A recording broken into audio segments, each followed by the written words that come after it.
अस्सलामु अलैकुम दोस्तों, पेश खिदमत है आज की कहानी। कहानी में आगे बढ़ने से पहले मेरी नए आने वाले दोस्तों से अपील है कि हमारे चैनल को सब्सक्राइब करें और बेल के आइकॉन को दबाकर ऑल नोटिफिकेशन ऑन कर दें ताकि हर आने वाली नई वीडियो का नोटिफिकेशन आपको बर वक्त मिल सके। हाय राम, मगर तुम कैसे आ गए? तुम तो राजकुमार हो। राजकुमार तो अछूतों के यहाँ कभी नहीं आए और फिर हम जैसे मामूली से लोग। मेरी समझ में नहीं आता। भगवान की सौगंध, मैं पागल हो जाऊंगी। संजोगता, धीरज करो, धीरज करो। मुझे अफसोस है गोपीनाथ जी इस वक्त मौजूद नहीं हैं। मैं तुम्हें सब कुछ बता दूंगा कि मैं यहाँ क्यों आया हूँ। मगर एक बात बताओ संजोगता। उसकी बात खत्म होने से पहले बोली, क्या महल में लोगों को मालूम है कि तुम यहाँ आए हो? नहीं, किसी को भी नहीं मालूम, नंदराज ने जवाब दिया। बस ठीक है। संजोगता जैसे मुतमिन हो गई और हैरत से आंखें फाड़कर नंदराज को देखने लगी। उसकी एक एक हरकत पर नंदराज का दिल चाह रहा था कि हंस हंस कर लोट पोट हो जाए, लेकिन वो खुद को संभाले हुए था। उसकी हर अदा भा रही थी। तब नंदराज ने आहिस्ता से कहा, दरअसल संजोगता, मैं उसी दिन से परेशान था। भगवान की सौगंध, मेरा मन उस दिन से उदास था जिस दिन पापी घोड़े सवारों ने तुम्हारे भाई को हलाक किया। मेरे दिल में बड़ी आरज़ू थी संजोगता कि मैं तुमसे मुआफ़ी मांगूं। मैं तुम्हारे भाई को तो वापस नहीं कर सकता, मगर मेरी गर्दन हाजिर है। भगवान की सौगंध, मैं किसी को कुछ बताकर नहीं आया। तुम अगर चाहो तो मुझसे अपने भाई का बदला ले लो। नंदराज ने गर्दन झुका दी और संजोगता अजीब सी निगाहों से उसे देखने लगी। राजकुमार, मैं तुम्हें क्षमा कर चुकी हूँ। दोष तुम्हारा तो नहीं, सिपाहियों को ये अधिकार तो महाराज ने दिया है। हम अछूत जो हैं, गलती मेरी ही थी। मैंने अपने भाई को ऐसे छोड़ दिया था, बस आंख बच गई थी सो वो निकल गया। मौत ही आ गई थी बेचारे की। पर नंदराज जी, भगवान की सौगंध, मुझे बड़ा ही दुख है उसकी मौत का, संजोगता ने कहा और फूट फूट कर रोने लगी। मुझे भी बहुत दुख है संजोगता, वो मेरा खून नहीं था, तुम्हारा भाई था। लेकिन भगवान की सौगंध, मुझे लगता है जैसे मेरे पापी साथियों ने मेरे भाई को मार दिया हो। हाँ, मैंने देखा था और मुझे यकीन था कि दोष तुम्हारा नहीं, तुम गैर मुतल्लक आदमी हो। मैंने उससे समझ लिया था। मैं जानती हूँ तुम महाराज युद्धराज जैसे आदमी नहीं हो। महाराज युद्धराज तो बहुत बुरे हैं, बहुत ही बुरे। उन्होंने ही हुक्म दिया है कि अगर कोई छूत रास्ते में आ जाए तो उसे मार दिया जाए। अगर इंसान हम नहीं तो तुम्हारी तरह क्यों जीते हैं और तुम्हारी ही तरह क्यों मरते हैं? फिर हमारे सामने आ जाने से कौन सा इतना बड़ा फर्क पड़ता है? संजोगता ने लरजते हुए लहजे में कहा। संजोगता, मैं अपनी पूरी बरादरी की तरफ से तुमसे मुआफ़ी मांगता हूँ, मुझे क्षमा कर दो। अगर गोपीनाथ जी होते तो मैं उनके चरण छू कर भी मुआफ़ी मांग लेता। तुम राजकुमार होकर हम अछूतों से माफ़ी मांग रहे हो। हाँ संजोगता, मैं तुमसे एक वादा भी करना चाहता हूँ। कैसा वादा? जब मैं राजा बनूंगा तो अछूतों के साथ ये सब कुछ नहीं होगा। उन्हों की तरह ब्राह्मणों के साथ रहने की उन्हें इजाज़त दी जाएगी और ब्राह्मणों को हुक्म दिया जाएगा कि वह अछूतों के साथ कोई बुरा सलूक ना करें। लफ्ज़ अछूत मिटा दिया जाएगा। सब के सब इंसान कहलाएंगे। ये मेरा वादा है तुमसे संजोगता। अगर मैं जीता तो अपना ये वादा ज़रूर पूरा करूँगा। मैं प्रार्थना करूँगी, ज़रूर करूँगी, ज़रूर करना संजोगता। मैंने तुम्हारा बहुत वक्त ख़राब कर दिया। संजोगता, अब मैं जाऊँ? एक बात मन में आ रही है, राजकुमार पर हिम्मत नहीं पड़ रही। संजोगता ने कहा। कहो, क्या बात है? मन चाह रहा है नंदराज राजकुमार कि तुम्हारे यहाँ कुछ खाऊं, कुछ पीऊं, पर हम अछूत हैं। हमारे बर्तन भी गंदे होते हैं, हमारे हाथ भी गंदे हैं और हमारे यहाँ जो चीज़ें होती हैं वो भी गंदी होती हैं। तुम कैसे खाओगे? तुम तो बड़ी ज़ात के हो, ब्राह्मण हो ना तुम। संजोका, तुमने मेरे मौत पर अभी तक विश्वास नहीं किया। मैंने जो बात तुमसे कही है सच्चे मन से कही। और सुनो, क्या खिला रही हो मुझे? खाओगे? वो खुशी से उछल पड़ी और उछलने के साथ साथ ही चारपाई से नीचे भी उतर गई। बताओ क्या खिला रही हो? मैंने गोजे पिकाए हैं, सुबह ही से बादल था ना। बाबा तो भैया के यहाँ करके रोते रहते हैं। मैं कहती हूँ ढंग से खाना भी नहीं खाया जाता तो वो रोने लगते हैं।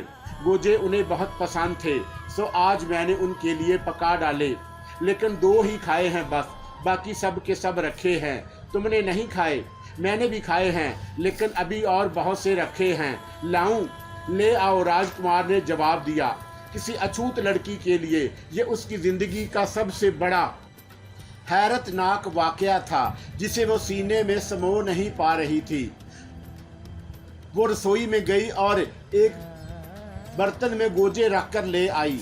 उसके साथ ही एक गिलास दूध भी भर के लाई।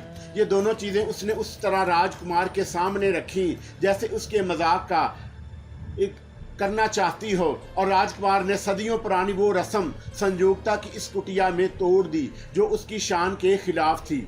उसने एक अछूत के हाथ का पका हुआ खाना अछूत के बर्तन में खाकर ये साबित कर दिया कि वो अपने कौल का पक्का है, और उसने जो अहद संयोक्ता से किया है उसे वो जरूर पूरा करेगा। संयुक्ता इस बात से इतनी खुश हुई कि उसने नीचे बैठकर राजकुमार के पैर पकड़ लिए। तुमने हमें वो मान दिया है नंदराज, तुमने हमें वो इज्जत दी है जिसका हम लोग कभी ख्याल भी नहीं कर सकते। मैं राजकुमार नंदराज, भगवान की सौगंध, अगर मुझसे तुम मेरा जीवन मांगे तो मैं उसी समय अपना जीवन देने को तैयार हूँ। राजकुमार, तुमने अछूतों का मान बढ़ा दिया है, संयोक्ता ने कहा। खुशी से उसकी आंखों की कोरें भीग गईं। अभी नहीं संयोक्ता, मेरे मन में जो कुछ है अगर भगवान ने उसे पूरा कर दिया तो मैं तुम्हें दिखाऊंगा कि मैं तुम्हारे लिए क्या कर सकता हूँ। राजकुमार ने संयोक्ता के हाथ से लिए हुए गोजे खाए, दूध पिया और संयोक्ता बेहद खुश नजर आने लगी। थोड़ी देर के बाद राजकुमार अपनी जगह से उठ गया। अब मुझे आज्ञा दो संयोक्ता, अब मैं फिर आऊँगा। क्यों? संयोक्ता हैरत से बोली। अरे तो क्या अब यहीं रह पड़ूं? नहीं, यहाँ तो ना रहो, मगर अभी जल्दी क्या है? कोई जल्दी नहीं है, तुम कहती हो तो बैठ जाता हूँ। हाँ और क्या, अभी बैठो, थोड़ी देर के बाद चले जाना। लेकिन एक बात का डर और भी है, नंदराज ने कहा। किस बात का? वो बोली। अगर इस समय गोपीनाथ जी आ गए तो मुझे तुम्हारे पास बैठे देखकर नाराज होंगे ना? क्यों नाराज क्यों होंगे? वो तअज्जुब से बोली। संयोक्ता, तुम जवान होना और किसी जवान लड़की का किसी जवान मर्द के पास बैठना अच्छी बात नहीं समझा जाता। मैं जवान हो गई हूँ ना? ये बात कही है तुमने मेरे मन की। बाबा से जब भी कहती हूँ वो मान कर ही नहीं देता, कहता है बच्ची हूँ, उछलती कूदती हूँ। अब क्या जवान होकर आदमी उछलना कूदना भी छोड़ दे? क्या राजकुमार जी तुम उछलते कूदते हो? उसने शोक अंदाज में पूछा और राजकुमार आंखें बंद करके हंसने लगा। अब मुझे आज्ञा दे ही दो संयोक्ता। हाँ, अगर तुम आज्ञा दो तो दोबारा भी तुमसे मिल लूंगा। लो, इसमें क्या आज्ञा की बात है? तुम तो अब हमारे अपने हो गए। क्या तुम सच कह रही हो संयोक्ता? हाँ और क्या, दूसरे ब्राह्मणों की तरह तुम बुरे आदमी नहीं हो, बल्कि बहुत ही अच्छे हो। हमारे पास आए, मुझसे इतनी ढेरों बातें की। अगर मैं ये सारी बातें बाबा से कहूँ तो वो कभी ना मानेगा।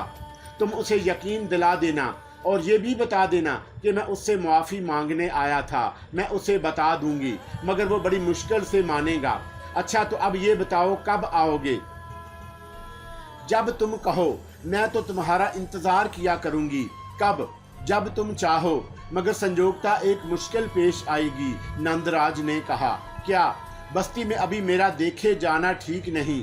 हाँ, ये बात तो है, और मैं भी सोच रही थी यहाँ तो बड़े बड़े अपराधी रहते हैं। अगर उन्होंने तुम्हें देख लिया तो वो चुप ना रह सकेंगे, और राजा युद्धराज महाराज को पता लग जाएगा कि तुम यहाँ आए हो, तो युद्धराज महाराज तुम्हारे आने पर पाबंदी लगा देंगे। हाँ संयोक्ता, ये ख्याल मेरे जहन में भी है। तो फिर तुम यूं करो ना, लोगों को पता ही ना चले, रात के समय आया करो और फिर सुबह होने से पहले चले जाया करो। रात को आऊँगा तो तुमसे कैसे मिल सकता हूँ?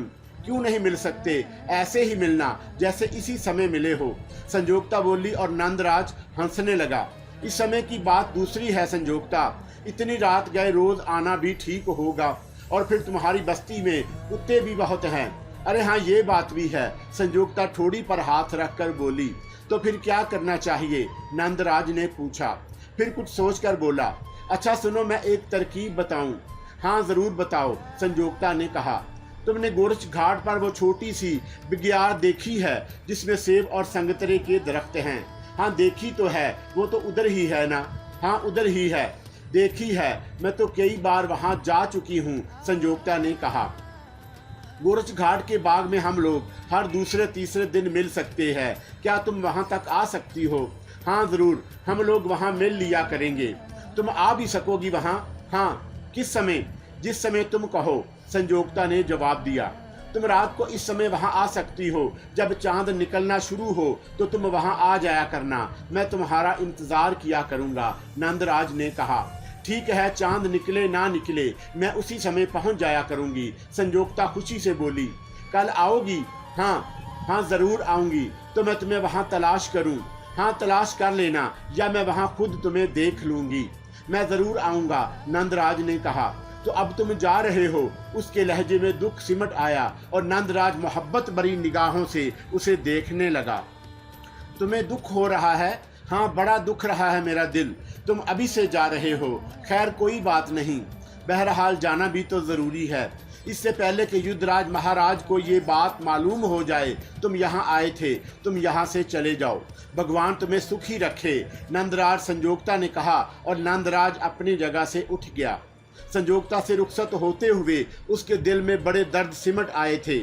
उसे इस बात की बेहद खुशी थी कि संजोगता ने उसे कबूल कर लिया है। दोनों के दिल में मोहब्बत के चिराग रोशन हो गए थे।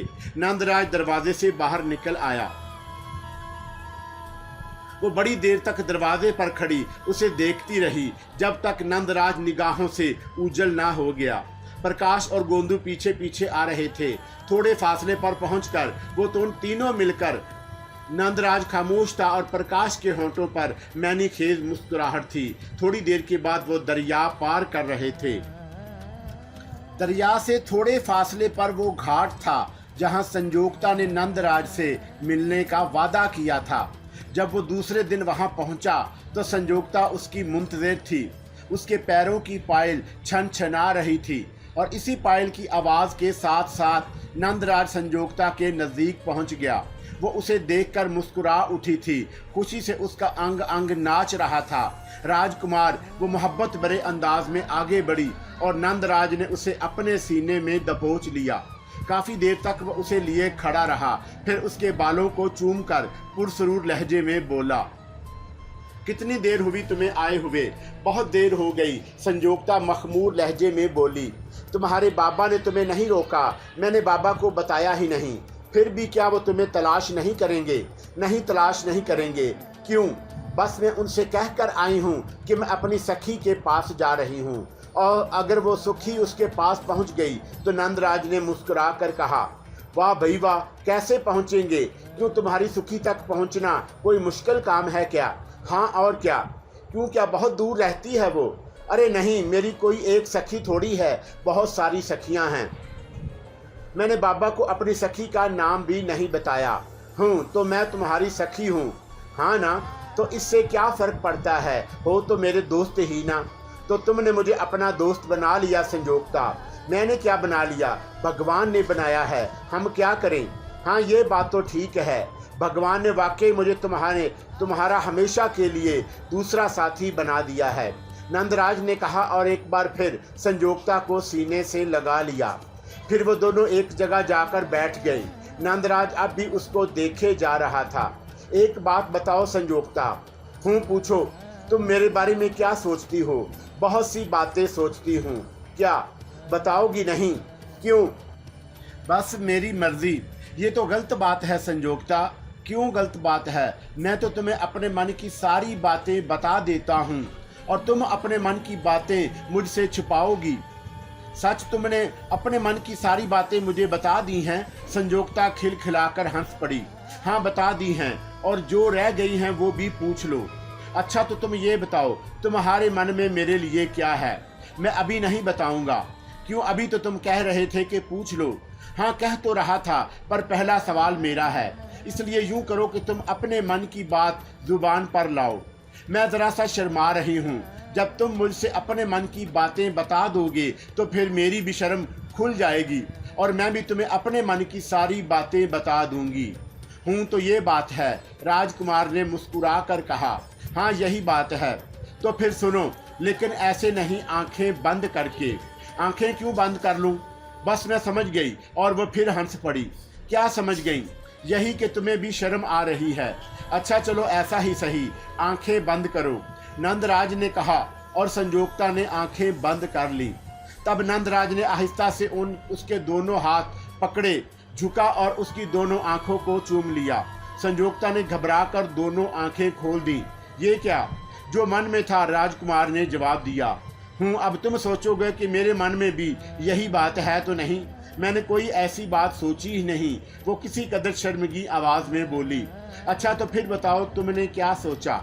बस मैं ये सोचती रही कि तुम राजकुमार होकर कितने महान हो, और ये भी सोचती हूँ कि तुम कितने सुंदर हो। मैं सुंदर हूँ? राजकुमार ने मुस्कुराते हुए पूछा। हाँ, तुम बेहद सुंदर हो। भगवान की कसम, इस संसार में मुझे सबसे ज्यादा महान और सबसे ज्यादा सुंदर लगते हो। तुम्हारी मनमोहनी सूरत एक लम्हे के लिए भी मेरे मन से नहीं निकल सकी। जानते हो ये प्रेम मेरे मन में क्यों पैदा हुआ? मैं क्या जानूं, नंदराज अपने लहजे की मुसर्रत छुपाते हुए बोला।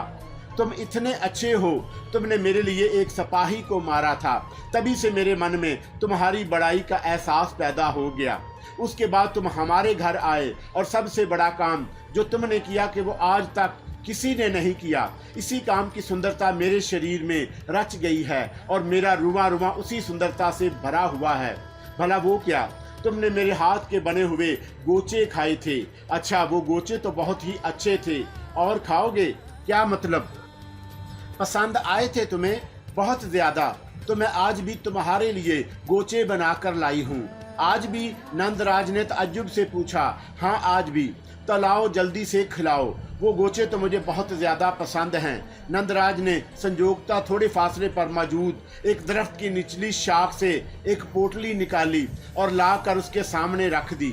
नंदराज ने पोटली की गिरा खोलकर उसमें से गोचे निकाले, अपने हाथ से संजोक्ता को खिलाने लगा और गोचा संजोक्ता को खिलाने के बाद उसने बाकी गोचा अपने पास रख लिया। संजोक्ता सहरज़दा रह गई। तुमने हमारा जूठा भी खा लिया नंदराज महाराज। नंदराज महाराज नहीं, सिर्फ नंदराज। मैं तुम्हारा नंदराज हूँ संजोक्ता। अब वो बातें मन से निकाल दो जो अजनबियत रहने देती हैं। मैं तुमसे प्रेम करता हूँ। इस सारे संसार में सबसे ज्यादा तुम्हें चाहता हूँ। मैं तुम्हारे लिए सारा संसार छोड़ सकता हूँ संजोक्ता। मैं तुम्हें इतना ही चाहता हूँ कि अगर तुम मुझे ना मिली तो भगवान की सौगंध, मैं आत्मा हत्या कर लूँगा। मैं तुम्हारे बिना नहीं रह सकता संजोक्ता। मैं तुम्हारे बगैर जीने का तसव्वुर भी नहीं कर सकता और मैं तसव्वुर नहीं कर सकता कि तुम मुझसे अलहदा हो। नंदराज महाराज, संजोक्ता की हालत बुरी हो गई। उसके सरसों के फूल की तरफ चेहरा पीला पड़ गया। बेमुश्किल उसने कहा, महाराज मैं तो अछूत हूँ। इससे कोई फर्क नहीं पड़ता संजोक्ता। तुम अछूत हो लेकिन दुनिया की निगाहों में, इसलिए कि तुम तो मेरी जिंदगी हो। मैं तो सिरे से अछूतों और ब्राह्मणों को ही मानता नहीं। मेरे नज़दीक सब इंसान बराबर हैं। मेरे नज़दीक किसी नीच जात का तसव्वुर नहीं है। हम एक जैसे इंसान हैं और हमें एक दूसरे से प्रेम करने का हक है और हमें हमारे इस हक से कोई नहीं रोक सकता। नंदराज ने जज्बाती लहजे में कहा और संजोक्ता आंखों में आए हुए आंसू साफ करने लगी। अब तक वो सारी बातें सहरज़दा अंदाज में सुन रही थी, लेकिन अब उसकी आंखों से मुसर्रत चमकने लगी। चेहरा सुर्ख हो गया और उस पर बेखुदी तारी थी। वो आहिस्ता से आगे झुकी और उसने अपना सर नंदराज के सीने से लगा दिया। नंदराज, क्या संसार हमें एक होने देगा? हाँ, क्यों नहीं। अगर हमने संसार का क्या बिगाड़ा है? ये हमारे मन की बात है।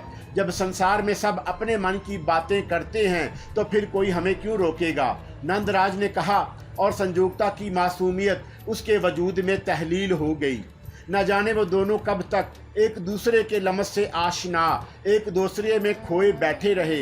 वक्त गुजरता रहा और चांद आहिस्ता आहिस्ता उभरता नजर आ रहा था। जब पूरा चांद निकल आया तो नंदराज इस बेखुदी से चौंका। संजोगता तुम्हें देर तो नहीं हो रही? एकदम संजोगता भी चौंक पड़ी। फिर उसकी निगाहें आकाश पर निकले हुए चांद पर पड़ी तो वह घबरा कर खड़ी हो गई। हाय राम, इतनी रात हो गई, क्यों परेशान हो गई?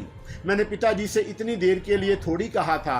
अगर मैं कभी अपनी सखियों के पास जाती भी हूँ तो थोड़ी देर के लिए, फिर वापस आ जाती हूँ। मेरा ख्याल है काफ़ी मुश्किल पेश आएगी। पिताजी तो मुझे ढूंढने निकल खड़े होंगे। अब क्या होगा संजोगता? कुछ नहीं, तुम चिंता मत करो, मैं सब ठीक कर लूँगी। चलो मैं तुम्हें छोड़ आऊँ। नहीं, इसकी ज़रूरत नहीं, मैं चली जाऊँगी। कोई तुम्हें देख ना ले। जाओ, भगवान तुम्हारी रक्षा करे, संजोगता ने कहा और नंदराज उसे देखने लगा। नहीं संजोगता, पहले तुम जाओ। जब तक तुम मेरी निगाहों से ओझल नहीं हो जाओगी मैं यहीं खड़ा रहूँगा। नहीं राजकुमार, तुम पहले जाओ। नहीं संजोगता, तुम जाओ।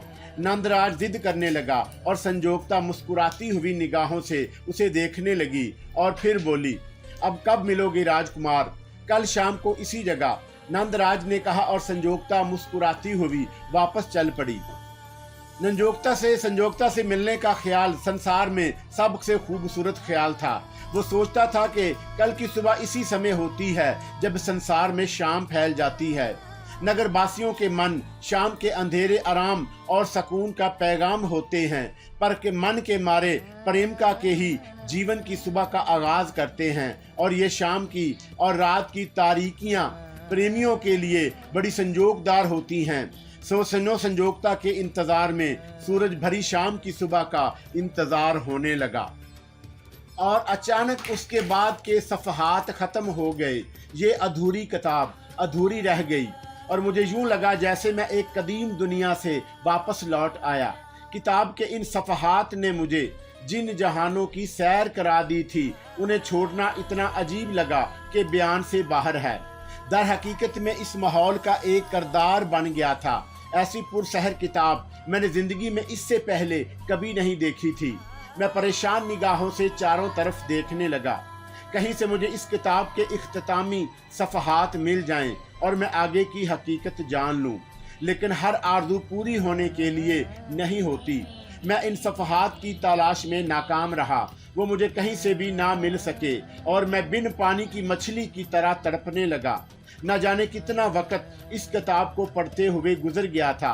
अंदाज़ा ही नहीं हुआ कि किस किस सफ़े पर होने वाली हर सुबह मुझे सूरज की आमद का एहसास दिलाती थी और हर शाम यूं लगता था जैसे उमंगों के चिराग रोशन हो गए हों, आरज़ुओं के दिए जल उठे हों। लेकिन किताब नामुकम्मल थी। बकिया सफ़हात कहाँ हैं? इतना मुझे मालूम था कि ये किताब सीप की है, उसी के सामान में मौजूद है। क्या करूं, सीप के मुशागल से अब मुझे कोई गर्द नहीं थी। लेकिन उसका ये मतलब भी नहीं था कि मैंने सीप को अपने दिल से निकाल फेंका था। बस गुजरे हुए वक्त ने ठहराव पैदा कर दिया था और ये ठहराव बेचैनी का बाइस बिल्कुल नहीं था। मैंने सोचा कि सीप मिले तो उससे इस किताब के बकिया सफ़हात के बारे में पूछूं और ये पूछूं कि ये कलमी किताब किसकी लिखी हुई है और इसमें जो किरदार हैं उनका सीप की ज़िंदगी से क्या ताल्लुक है। मैं नाश्ते से फारग हुआ ही था कि एक मुलाजिम ने आकर कहा, साहब पुलिस आई है। मैं चौंक पड़ा।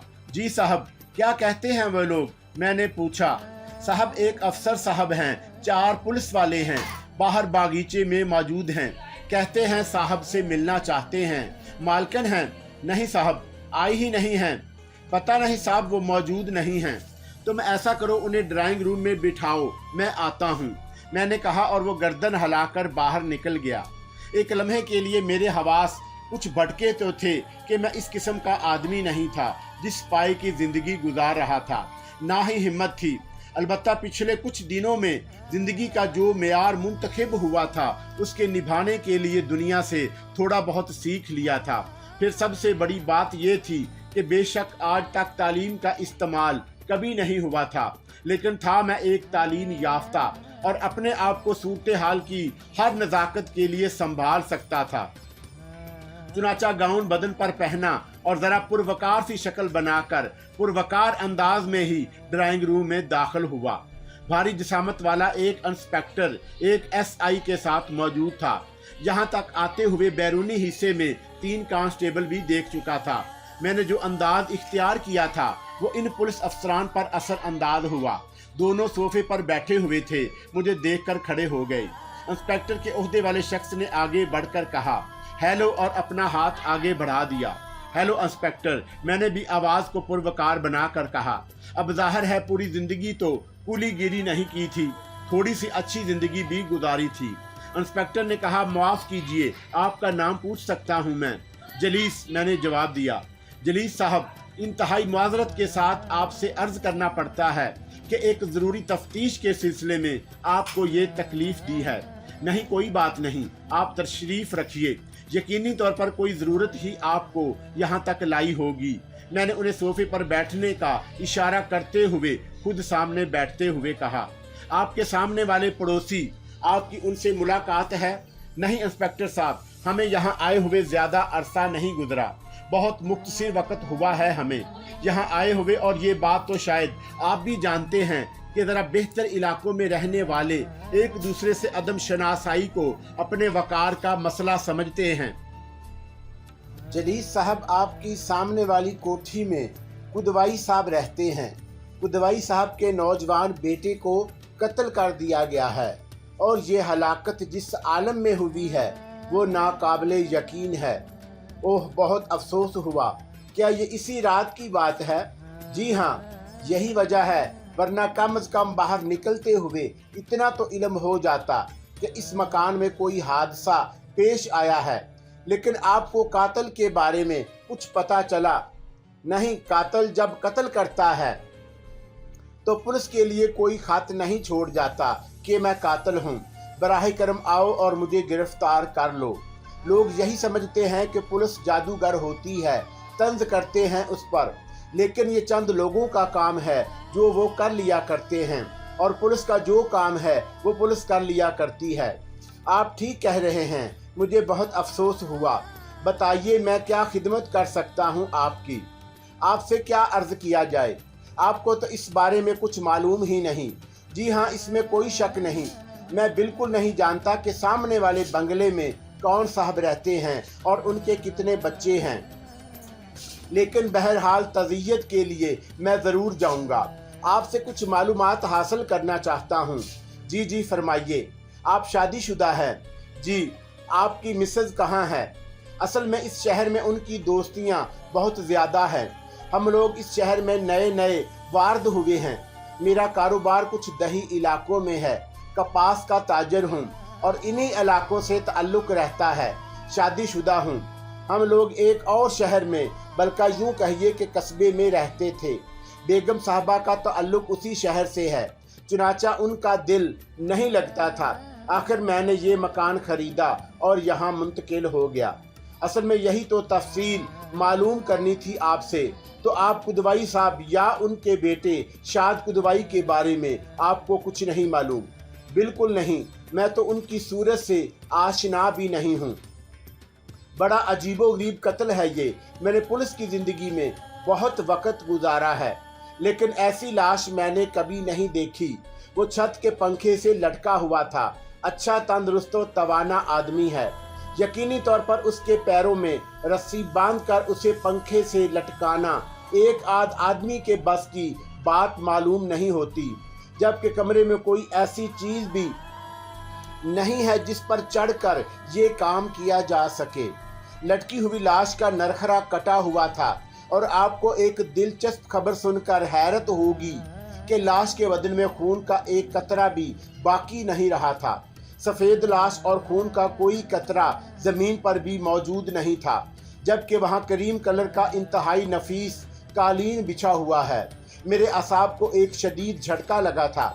अगर मैं इस झटके को संभाल ना लेता और ताकतवर असाब का मालिक ना होता तो पुलिस इंस्पेक्टर को मेरी इस कैफियत पर ज़रूर शक हो जाता। वैसे भी मुझे लाश के बारे में तफसील बताते हुए वो ख्यालात में डूबा हुआ था और उसकी निगाह मेरे चेहरे पर नहीं थी, वरना यकीनी तौर पर वो शक का शिकार हो जाता। बहरहाल मैंने अपने आप को संभाल लिया। असल में इस इत्तला पर मुझे ये झटका लगा था कि ऐसी 2 लाशें हवेली ताहर अली में मैं देख चुका था, अकरम और उसकी बीवी की लाश। इंस्पेक्टर ने कहा, लगता है जैसे किसी बदरूह का कारनामा हो। खून कहाँ गया ये बात नहीं मालूम। ऐसे कुछ अरसा कबल शहर में इस किस्म की वारदातें हुई थीं। किस किस्म की? इंसानों को अगवा किया जाता था और उनके जिस्म का पूरा खून निचोड़ लिया जाता था। वो क्यों? मैंने हैरत से पूछा। गालबन वो खून के ताजर थे और मुख्तलिफ हस्पतालों में खून फरोख्त किया करते थे, लेकिन उस वक्त ये कफ़ियत हुआ करती थी कि कहीं ना कहीं थोड़ा बहुत खून बाकी रह जाता था। इस लाश में तो खून का एक कतरा भी नहीं है। लगता है जैसे किसी बहुत ही खास जरिए से सारा खून सूख कर लिया गया है। बड़ी खौफनाक बातें कर रहे हैं आप इंस्पेक्टर साहब। क्या किया जाए जनाब, ये इंसान का बदतरीन दुश्मन है। यकीन नहीं कि कोई ऐसे अमल भी कर सकता है। हाँ, आप बिल्कुल ठीक कहते हैं। बहुत बहुत शुक्रिया जलील साहब, माफ़ी चाहता हूँ आपको तकलीफ़ दी। नहीं इंस्पेक्टर, एक अच्छा शहरी होने की हैसियत से आप जब भी चाहें मुझे अपनी मदद के लिए तलब कर सकते हैं या तशरीफ़ ला सकते हैं। मैं हाज़िर हूँ। एक अच्छा शहरी होना इसी बात की दलील होता है कि कानून से मुकम्मल ताआवुन किया जाए। इंस्पेक्टर मुझसे हाथ मिलाकर रुखसत हो गया। उसके चेहरे का इत्मीनान बताता था कि उसे मेरी ज़ात पर कोई शक नहीं हुआ, लेकिन मेरा इत्मीनान रुखसत हो गया था। मेरे लिए फ़िक्र के बेशुमार लम्हे पैदा हो गए थे।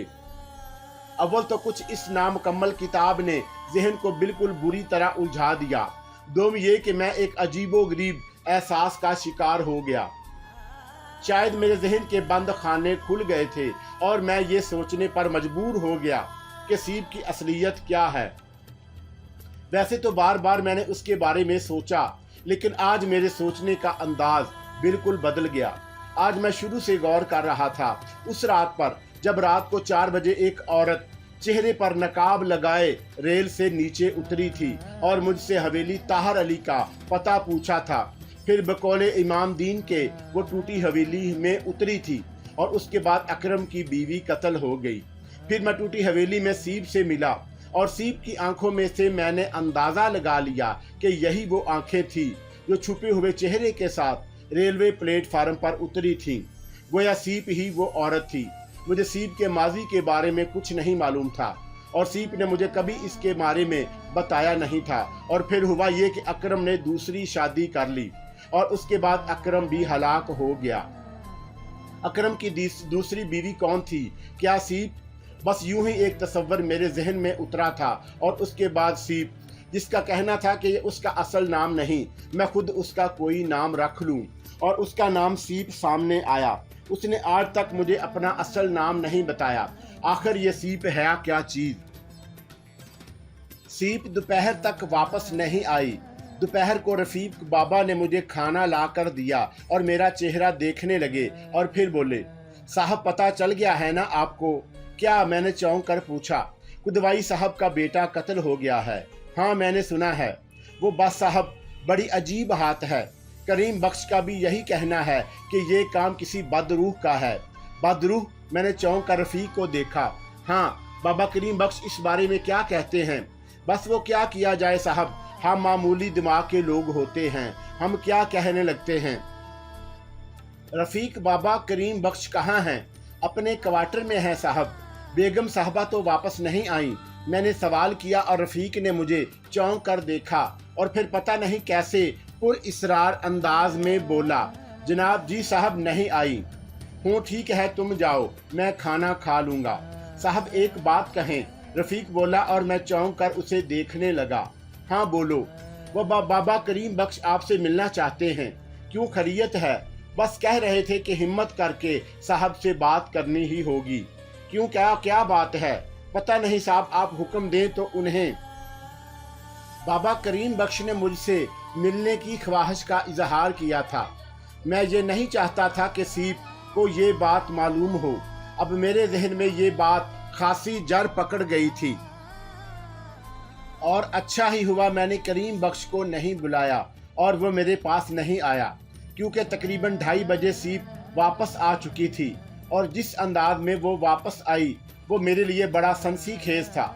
उसका चेहरा आग की तरह सुर्ख हो रहा था, आंखों की चमक बेपनाह पड़ गई थी। मेकअप वो कभी नहीं करती थी, मगर उसके होंठ अनाबी यानी गुलाबी थे और गालों पर जैसे शुफक उतरी रहा करती थी। शफक आग की सुर्खी इख्तियार कर गई थी। इतना चमक रहा था उसका चेहरा कि अगर निगाह डालो तो निगाह ठहरने ना पाए।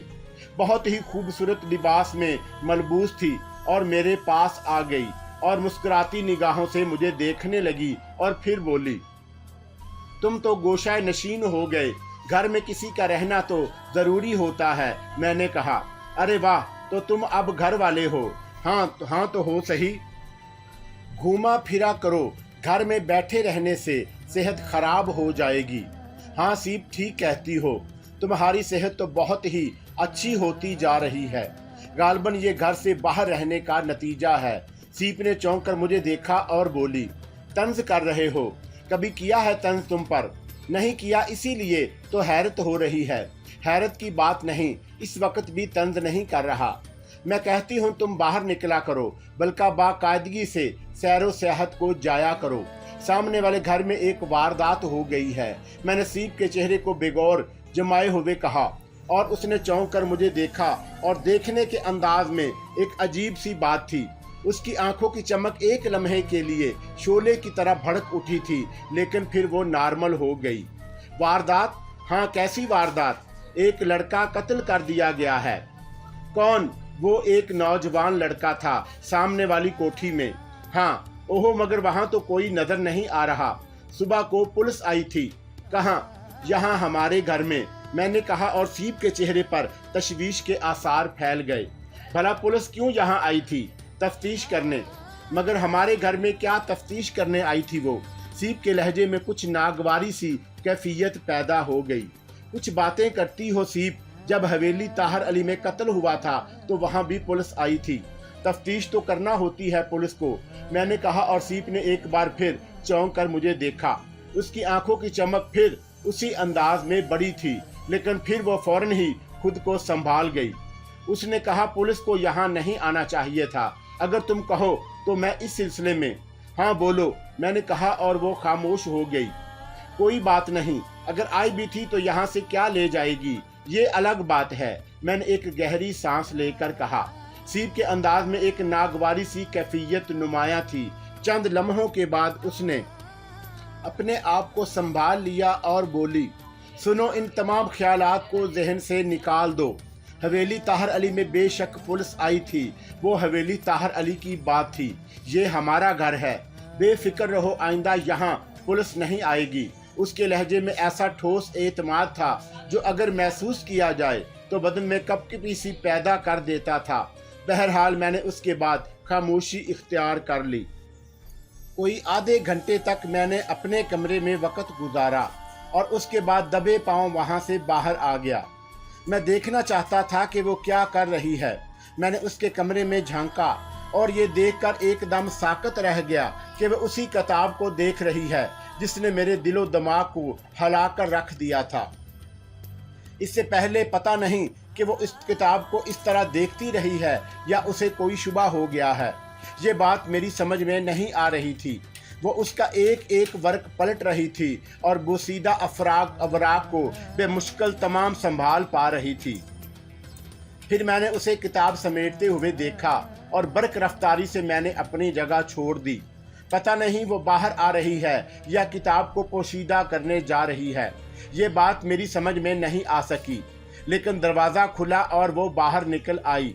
उसे शायद इस बात का अंदाज़ा नहीं था कि मैं उसका जायज़ा ले रहा हूँ। वो सीधी किचन में पहुँची। चौंका बावर्ची खाना तैयार कर चुका था और हम लोग खाना खा चुके थे, इसलिए इस वक्त किचन खाली पड़ा हुआ था। किचन में दाखिल होकर उसने अंदर से दरवाज़ा बंद कर लिया और मैंने अपनी जगह छोड़ दी। मैं किचन के अकब में खिड़की पर पहुंच गया। खिड़की बंद थी, लेकिन उसमें इतनी दरारें थीं कि अगर मैं अंदर झांकना चाहता तो अंदर का मंजर देख सकता था। दरवाज़ा बंद करने से किचन में अंधेरा हो गया था, लेकिन उसने चिट की आवाज़ के साथ रोशनी जला ली और फिर मैंने देखा कि उसने चूल्हे जलाए और किताब का एक एक वर्क उस पर जलाने लगी। मेरे जहन में फ़ौरन ये बात आ गई कि उसे ये इल्म हो चुका है कि मैं किताब पढ़ चुका हूँ। ये किताब क्या हसीयत रखती है, हालांकि इसमें एक खूबसूरत कहानी थी, लेकिन और इस तरह किताब को जलाना इस बात की निशानदही करता था कि अब उसकी ज़्यादा छानबीन करना उसे होशियार कर सकता है। मुझे अपने आप को नॉर्मल ज़ाहिर करना चाहिए। कोई 1 घंटे के बाद वो दूसरे लिबास में मलबूस मेरे पास पहुंची तो मैं बैठा हुआ एक रिसाला देख रहा था। वो कहने लगी, मैं समझी तुम सो रहे हो।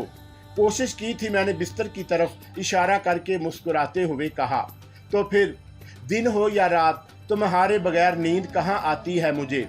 हाय नहीं, ऐसी भी क्या बात, थोड़ी सी आदत डालो, उसने मुतमिन होते हुए कहा। ये इत्मीनान उसके चेहरे से झलक रहा था। बहरहाल वक़्त गुजरता रहा और थोड़ी देर के बाद वो मुझसे बातें करके चली गई। मैं गहरी सोच में डूब गया। कोई 5:30 बजे मैं अपनी जगह से उठा और बाबा करीम की जानब चल पड़ा। करीम बख्श मेरा इंतज़ार ही कर रहा था। मुझे देखकर उसने अब अंदाज में सलाम लिया और बोला, माफ़ी चाहते हैं साहब, अपनी औकात से बड़ी बात की है हमने और आपकी मोहब्बत, मेहरबानी कि आप खुद चलकर यहाँ आए हैं। मैंने एक कुर्सी पर बैठते हुए कहा, कोई बात नहीं बाबा साहब, आप उम्र में मुझसे बड़े हैं। ठीक है, जो आप यहाँ इस घर में करते हैं वो आपका अपना मामला है, लेकिन बहरहाल आपने इस बात करना चाहिए और मैं यहाँ आ गया। कोई फ़र्क नहीं पड़ता। हाँ ठीक है साहब, असल में जो कुछ कहना चाहते हैं उसके कहने से पहले ये जूता उतार कर अपने आप के हाथ में देते हैं। हमारी ज़बान से अगर कोई बुरी बात निकल जाए तो चिंता चाहे दिल चाहे मार लीजिए। बाबा करीम बख्श मुझे क्यों गुनाहगार कर रहे हैं? नहीं साहब, बात ही ऐसी है। पहले आप हमें इजाज़त दीजिए कि जो दिल में है वो कह दें। आप कह दीजिए बाबा साहब, मुझे कोई एतराज़ नहीं। मेरी इजाज़त के बावजूद बाबा करीम बख्श कुछ देर उलझन में डूबा रहा और फिर उसने कहा, साहब हम के आपके अदना गुलाम हैं और आप हमें बताएंगे कि बेगम साहिबा कहाँ जाती हैं। करीम बख्श के सवाल पर मैं चौंक पड़ा और मैंने कहा, क्या मतलब, क्या कहना चाहते हो? आपने कभी गौर किया साहब? नहीं। देखिए साहब, एक मुर्शिद हुआ करते थे हमारे। कुछ दिनों तक हमें ये ज़रा चिल्लों वगैरह का शौक़ रहा है। इस सिलसिले में हमने अपना एक पीर बनाया था। अब वो पर्दा कर गए हैं, लेकिन हमें कुछ बातें बता गए थे। बस वो बातें हमारे दिल में रह गईं। साहब बहुत बड़ी बात कहने जा रहे हैं। अल्लाह को हाज़िर नाज़िर जान कर कह रहे हैं कि दिल में कोई बुराई नहीं है। मालिक तो आप हैं, हम आपका नमक खा रहे हैं, इसलिए ये बात कह रहे हैं। क्या तुमने बात बहुत लंबी नहीं कर दी करीम बाबा? डर रहे हैं साहब, कुछ कहते हुए डर रहे हैं। अगर डर रहे हो तो फिर मुझे इजाज़त दो, वरना जो कहना चाहते हो कह डालो। इतनी तवील गुफ्तगू पर मेरा मूड बिगड़ गया था। साहब हमने बेगम साहिबा में कुछ ऐसी अलामात पाई हैं कि हमने जो हमें शुबा का शिकार कर रही हैं। कैसे शुबे का? साहब या तो वो किसी जादू के ज़ेरे असर हैं, कोई उन्हें अपने जादू के लिए इस्तेमाल कर रहा है, या फिर साहब वो खुद काले इल्म की माहिर हैं। करीम बख्श की बात ने मुझे लर्जा दिया। मैं चंद लम्हात करीम बख्श को देखता रहा। फिर मैंने कहा, तुम्हें इस बात का शुबा कैसे हुआ करीम बख्श? साहब बस हो गया, ये ना पूछें। आप या तो गर्दन से पकड़कर हमें बाहर निकाल दें या फिर हम जो कह रहे हैं वो करें। बोलो क्या कह रहे हो तुम?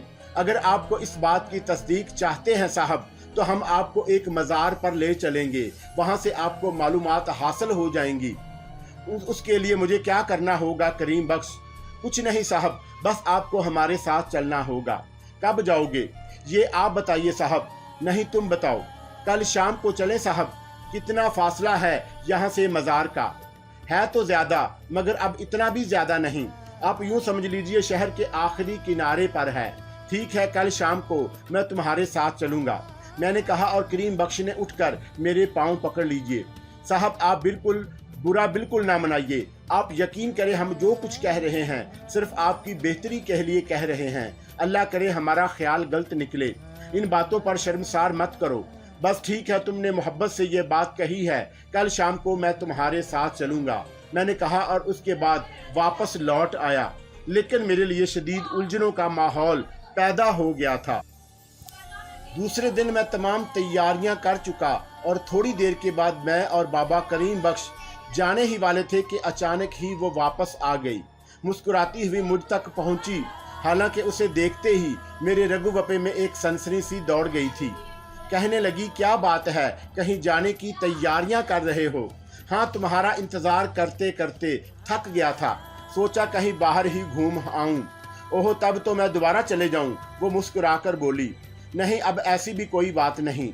चलो ठीक है, अब मैं आ गई हूँ और बैठो मेरे साथ। हाँ ज़रूर। मैं उसे साथ लिए ख़ास तौर से बाहर लान पर आ बैठा। यही मैंने अपने लिए चाय वगैरह तलब कर ली।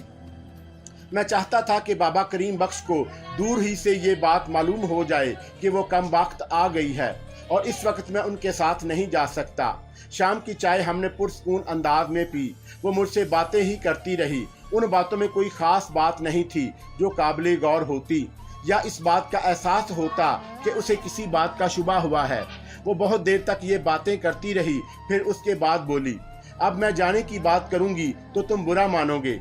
जाना है कहीं? हाँ, उसने आंखें बंद करके गर्दन हिला दी। नहीं, ऐसी कोई बात नहीं, तुम्हारी मर्जी है। अगर तुम जाना चाहो तो चली जाओ। तुम्हें कहीं जाओगे? देखूंगा। घुमा फिरा करो, मैं कहती हूँ घुमा फिरा करो। देखो कैसा चेहरा मुरझाने लगा है। मैं सोच रहा हूँ थोड़ी सी सैरो तफरी करूँ। गाड़ी ले जाना कोई ऐसी बात नहीं है। तुम कैसे जाओगी? अरे मेरी परवाह मत किया करो, चली जाऊंगी, उसने हंसते हुए कहा। और फिर उस दिन वो वाकई पैदल ही बाहर निकली। उसने मुझसे ये भी नहीं कहा कि उसे कहीं छोड़ दूं।